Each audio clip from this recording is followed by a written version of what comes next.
ఇప్పుడు ఏం జరుగుతుంది ఈ రాష్ట్రంలో? ఒక కర్కోటకుడు ఆయన పరిపాలన జరుగుతుంది. బాధ అనిపిస్తుంది ఒక పొలిటికల్ లీడర్ని కర్కోటకుడు అనాలంటే. కానీ అనక తప్పని పరిస్థితి. ఎందుకంటే మొన్న ఖమ్మంలో వెలుగుమట్లలో అన్ని పర్మిషన్స్ ఉన్నాయి, అన్ని కాయిదాలు ఉన్నాయి.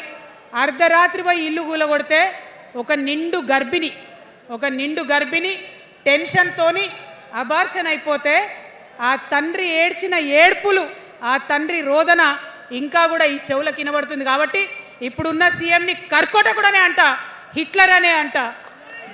2 నెలల చిన్న పాప పసికందు కుమ్మెర గ్రామంలో చచ్చిపోతే ఇప్పటి వరకు కూడా కేసు పెడతలేరు. హోంమంత్రి కూడా ముఖ్యమంత్రే, ఆయనకు తీరిక లేదు పాపం. చిన్న పసికందు చచ్చిపోతే ఇప్పటి వరకు కేసు పెడతలేరు. అందుకే అంటున్నా, కర్కోటకుడైనటువంటి సీఎం పరిపాలనలో ఉన్నాం. ఖచ్చితంగా కొట్లాడాల్సిందే మనం.